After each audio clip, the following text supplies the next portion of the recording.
OK， 大家好现在我是在美国佛罗里达的迈阿密的那个 Nick Saviano Tennis Academy。Saviano 呢是我的好朋友，也是多年的搭档。那今天有幸呢，我请到 Saviano 来跟我们做一个30-40分钟的简短的访谈，讲讲他自己的一些经历，然后他们网球学院的一些情况，以及我带中国学生过来的他的一些评估和反应，还有最近在就中国赛季他的几个曾经带过的球员，就是发挥的都非常好。我请他简单的讲一下他带职业球员的过程。Nick, how are you? Good to see you, Paul. Yes, nice to see you again. And I'm glad I'm back to Florida, back to Miami. Great to have you here. Yes, thank you. For today's interview, I'd like to introduce yourself and your academy to our Chinese audience a little bit. Okay. And then we want to talk about the Chinese player that's brought to your academy. Absolutely. I would like to, if possible, give them a little general evaluation, Okay. like how you see Chinese players. And the third, I know China season is going on. We'll have a few very good players that you taught before. Right. They're doing very well in China. Yeah. So I want to see, give us a little bit of your experience working with professional players and how Chinese players can learn from them and from you. Okay. Well, Go ahead. first of all, welcome to Saviano's High Performance Tennis. Just a little bit about my background. I started playing at 12. I started to become a pretty good junior by 14. By 16, I was highly ranked in the United States. By 18, I was one of the top recruits in the country, went to Stanford University. I was an All-American there in my sophomore year. We won the NCAAs. I played professional tournaments, got my ranking up to 130 in the world, and decided to turn pro. Okay. Went on the pro tour, was there for about 9 years, was top 100 the whole time, sometimes in the top 50 in the world. Had the opportunity to play in all the major stages in the world at the Grand Slams 8 or 9 times, and it was just an amazing experience. I often practiced with John McEnroe, Jimmy Connors, Vitas Gerulaitis, and other top world-class professionals. So it was a wonderful education for me. Then 42 years ago, I retired from the tour and I started coaching. Coached privately, was quite successful, working with a lot of very good players. Then I was hired by the USTA. Okay, I great. was a national coach with the USTA, actually the first one they had. And I did that for 5 years, and I was moved up to director of coaching for men's tennis. And all the time I'm working with a lot of outstanding players. After that, I started the high performance coaching education department, in which I was overseeing 25,000 coaches, disseminating the latest coaching information. And I did that while I was working with a lot of players. So after that, I decided to go off on my own, started Saviano High Performance Tennis Academy. And that's been about 22 years. Okay. And we've had a lot of success. You know, I've worked with top male players, you know, whether it be Jimmy Courier, who was #1 in the world, and somebody who was inducted into the Hall of Fame. Mm. He actually invited me and my wife there at his Okay. induction, which was really a wonderful experience. You know, you just have Bob and Mike Bryan, who were inducted into the Hall of Fame, were the greatest doubles teams ever. You know, I had the blessing of working some with them over the years and advising, and other top male players that were, you know, top 20 in the world, top 10 in the world, just too many to mention. But once I started the academy, I also started working more exclusively with women. While I was with the USTA, I worked briefly with Monica Seles, which was a great experience, just getting to know her a little bit. But also, I was asked to work full-time with Jennifer Capriati. I was helping her when she was younger, 13 years old. I was with her when she won Belgium in the French juniors. So they asked me to work with her full-time, but I did not want to leave the USTA. further to that, was working with a lot of other top players. And then, as I said, I started Saviano's, was still working with top male players, but now I also started getting a lot of young females. And those consisted of Sloane Stephens at 11 years old, who got to 3 in the world and won the US Open.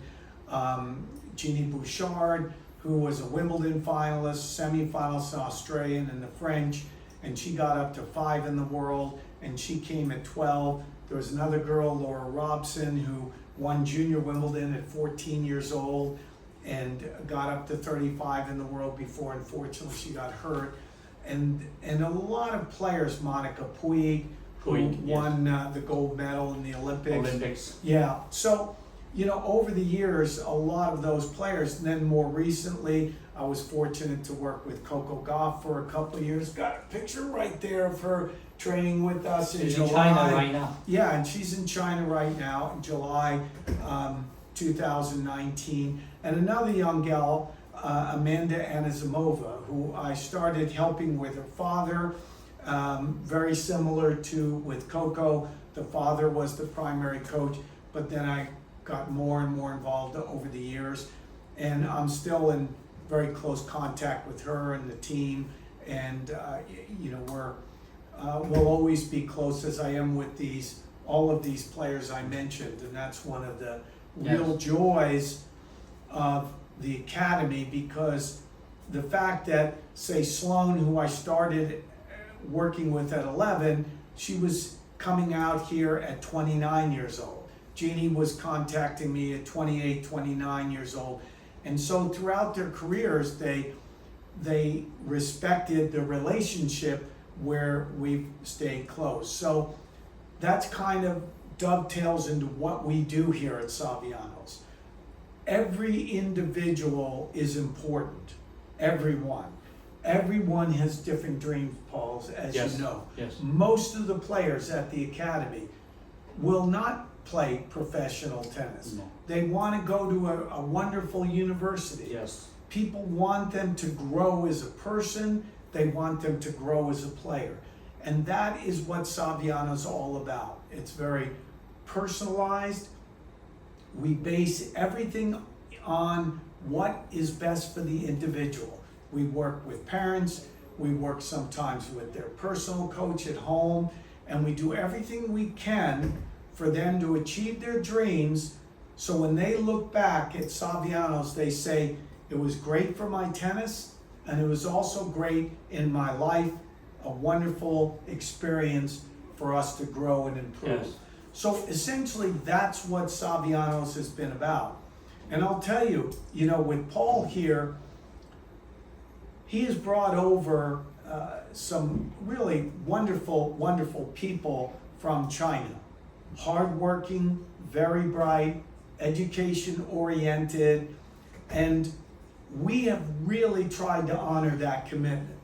When you have somebody that comes from the other side of the world, and parents are saying, here's my important, precious child, Yes. we take that seriously. We don't just pick up a check. So we've worked very hard, and those players have had a lot of success. And we really enjoy the Chinese. I enjoy them as people. We've had some business interests in China, and I love the Chinese people. But I really like the drive and the commitment and the work ethic and the commitment to, you know, the intellectual side as well. So we honor that, and we're always excited whenever Paul brings over a player. So I'll throw it over to you if you have Yes. any questions. Yes. Interestingly enough, for the few good famous players that you mentioned, the Coco Gauff, and Smith, etc., Adam practiced with pretty much each of them before, that's right. under your guidance at different times. Yeah, You know. it's fascinating. Yeah. Adam being his son, who, you know, Paul was a primary coach, and he brought him to Saviano's, and we worked together as a team. And that's what's so good, is because it's not about us being the most important. It's about the child, and in his case, Adam, and it worked out really well. Adam did well, and I think had a great experience, and he's moved on in his life doing a lot of wonderful things. Yes. Nick, the other thing from your experience, in the past years, especially 2019, we went to China together Yes. for like 3 times. Yeah. That was What great. was your impression at that time? Well, I really got a chance to learn a little more about the Chinese people and the culture. As a player, I had been to Hong Kong, I'd been to Taiwan, but I had not been to mainland China. So this was a wonderful experience. I've been, even before that, I traveled with some world-class professionals, Jeannie Bouchard in China as well, and Sloane Stevens. So I had experience being there, but working with Paul and with our involvement there, I really got to know people more personally, and you learn one of the fundamental principles in life around the world. Parents love their children, they want the best for them, they work very hard to give them a better life, and that's what I found. It's so consistent, so you appreciate the culture and the uniqueness of the culture, but what you also begin to realize is how there's so many commonalities, so many things similar. Yes. So I really enjoyed that time down in China. It reminded me of one thing, a very small thing for you, but it's a very big thing for the player and the family. Remember when we first went to Fuzhou in 2019, we had a little exhibition clinic. Yes. that We was picked 4 players Yeah. to do a little demo. Then you taught each of them for Yes. like a few minutes. Yeah. For one of the girls, I'm not sure if you still remember, she's now one of the best in China Really? for under 16. Yes. Wow. At that time, she was 10 or 12, something That's like that. amazing. She was doing Western grip, Ah, and you suggested her, yeah. if do you Yeah, remember no, this now I little- remember. Yes, you suggested her to change the grip a little bit to Yes. semi-Western. Yes. She adopted. Oh, wow. It turned out very well. Oh, that's She's like soaring right after that. great. Yeah. I want to point something out about that. That's what I love about what I do. I don't have to do this in work. I do this because I love it. Right. And Paul knows that. I'm full of energy. I love the opportunity to work with young people. And what I'm most proud of, people say, well, what are you most proud of? And they begin to ask me, well, is it the fact that some of your players have gotten to #1 in the world or they've won Grand Slams? It's not that. It really isn't. What I'm most proud of is the relationships I have long term. When people will send me a text 10 years later or an email, or they show up and they say, wow, being at Saviano's was an important and wonderful part of my life. That gives me what I'm doing more meaning and more depth. So that's why if anybody in China is thinking about an academy and they want a personalized program, they want a place where their child is going to be honored with their commitments and the importance of what they're trying to achieve, that's what we're here for. I can't speak for other places, I can speak for Saviano's. It has my name on it, and as long as I'm running this place, and it's going to be for years now, that's what it's going to be about. Yes. One thing I want to mention is at this place, we do not only just help them develop the game, we also help them go to their dream school, help them find placement in American college tennis, Absolutely. stuff like that, even go pro. Absolutely. That's way beyond just like Yes. tennis development. Yes. The other thing, like, you understand China's season is going on right now. Right. It's not coincidence that both Coco Gauff and Amanda and Smova have been doing very well in the past years. And Amanda actually is doing extremely well this Yes, year. great. So from your perspective, could you share with us a little bit of your experience working with them and how and why they just went up so fast in the past couple of years? Well, Coco Gauff, her primary coach was her father. Right. Yes. And so they would come out the first year once a month, and they film what we were doing, and they wanted my point of view. And then the second year, they started coming out more frequently, whereas at least a couple times a month, and then sometimes 3 times a month. And then in the last year, in 2019, the father actually asked me if I would kind of oversee what they were doing on a more frequent basis. And again, I was working with the dad and with their team, but they would come out like once a week, sometimes twice a week for the next 6-7 months. And she, right up to when she had a breakthrough in Wimbledon, she got to the round of 16, yes. which was a big breakthrough. Well, she was with us the last couple days before. And I just want to say one other thing about that. You know, I worked a lot with Amanda, and I've spent time with Amanda even recently. So they know, and her team knows, they can always get in touch with me. Yes. And if they want my advice or to take a look at her game, I'm always available. But the thing is that I don't like to, quote, take credit for anybody's results. Right. We like to feel that we are a positive contributor in their game and hopefully in their life.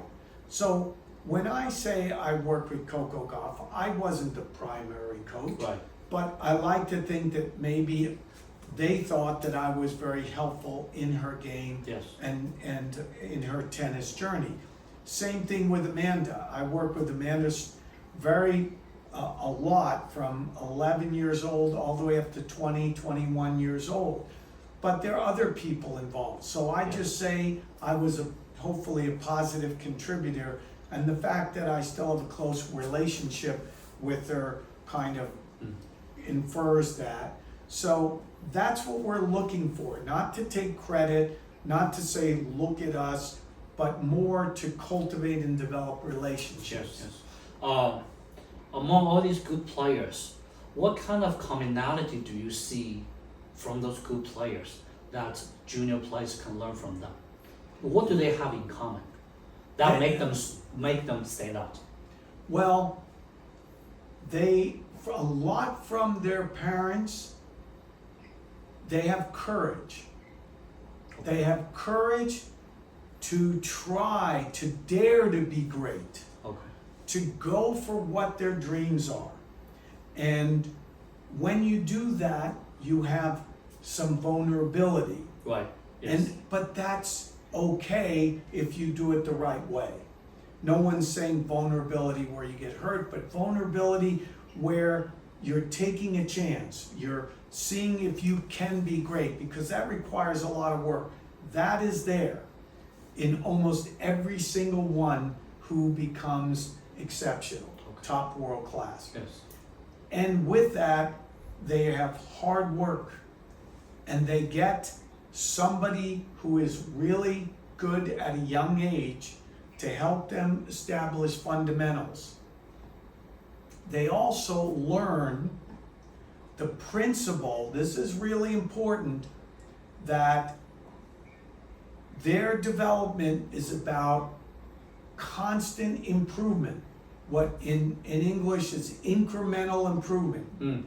Keep steps day in and day out. Keep improving, keep growing. And they learn to rise above challenges. And they accept the fact that they will not be perfect, but they will strive to do things perfectly well. Yes. And these characteristics, with then really good training, high level training, loving to compete, going and competing in tournaments, and trying to play as well as they can. And there's one final thing, there are many others, but this is incredibly important. When they compete, they understand they can't control the outcome, but they commit themselves to giving themselves the best chance to get the outcome, the best chance to play as well as they can. This is a very important distinction that I dare to say every great athlete in every sport understands. Even if they don't articulate it, they know they cannot guarantee outcomes.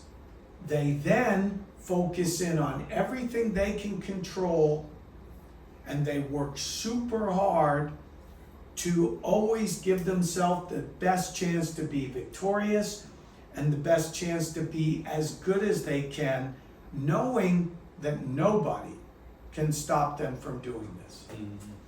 Very good analysis. And last thing, on men's side, Big Three is phasing out a little bit.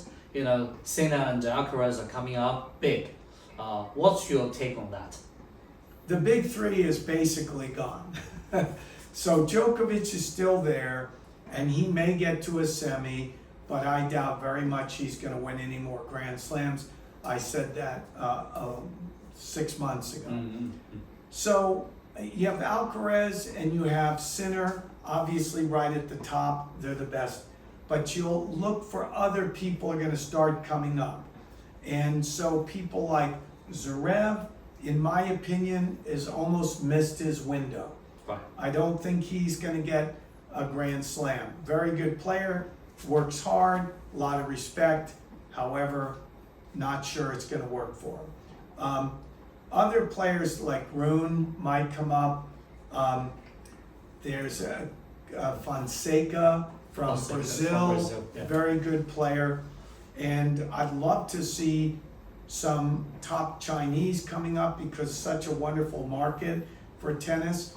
I'm not as familiar with the top young Chinese, but I haven't seen anyone as of yet that I feel is going to challenge for #1 in the world. I would like to see that, and more inclined to see that on the women's side. I saw, very good players, so they can challenge for it, and I think China's well on the way to getting another Li Na, possibly, that can come in and win Grand Slams. But the men have got more of a way to go, and it is a much, much more difficult road. And you must do these really important principles I was talking about at a young age, and it takes a lot of years. Right. Oh, by the way, Michael Chen is also in China right now. Wonderful. He's been working with a Chinese player briefly, I think just for China season for now. That's wonderful. I understand you also work with Mike Chen a little bit? Yeah. Tell us a little bit. Well, Michael, what a wonderful man. And it seems funny calling him a man because the first time I was on the court, believe it or not, with Michael Chang was in 1984. He was 14 years old. Right. It was at one of the USTA clinics. I was also at that camp with Pete Sampras, with Jim Courier, and with Andre Agassi, believe it or not. So that's when I first met Mike, and I was hitting with him. I was very impressed because at the time I actually was at the camp, I had recently retired and I was still top 100 in the world. So I could play pretty well, but boy, he was good. And then later on, I saw him at other camps, and then I was fortunate enough to have him on our USA Sunshine Cup team, in which I was coaching him as well during that time, and we also practiced and trained afterwards. And I've always been friendly with Mike. And one caveat to that, which is really neat, I was speaking at the girls' 14s national clay courts in the United States, and Mike came up to me afterwards with his daughter, who was 13, to say hello. We took a picture. Wow. It was really wonderful. And it underscores what I was saying earlier. It's so nice for me to see that these great champions still have the kind of respect and will do something like that, want to come back and say hello. Yes. Bob Bryan, who was, I said, inducted in the Hall of Fame, occasionally brings out his son to play in our program. So Nice. that's really meaningful. Nice. Michael Chen also worked with Nishikori for a few years. That's right. Was very successful. Very good And player. now he works with a Chinese player. That's great. I wish them good luck as Absolutely. well. Generally, what can Asian players or Chinese players learn from Michael? Because he's American, but he's Chinese American. He's very Asian build up. Yes. What can we learn from him? His family is a very tight-knit Chinese family, so a lot of the same cultures from what I can gather, which is wonderful. When players understand their own culture, it gives them a sense of roots Belonging. and belonging, which is very, very important. Michael came up in an amazing competitive environment. Right. You're talking, very tough. he was playing in Southern California against Pete Sampras, against so many players that you wouldn't know that went on to become world class right in his little town. Right. So then he had to expand out to a national level, and he was playing against Sampras and Courier and Agassi and Malavia Washington, and David Mal got to 5. David Wheaton, who was, top 10. So there were so many great players. That's a huge part of it, is the competitive environment in which they're raised. Yes. Excuse me. Yes. I guess part of what I'm trying to do in China is create that little competitive environment Yes. to connect with the international tennis community. Yes. That's why in the past summer I had almost 100 kids It's wonderful. coming from all of the China and also 10-something kids from all of the world. Yeah. Yeah. And you want that, and you want to start that competitive environment young. 12 years old, 13, 14, where they're competing and there are benefits for winning.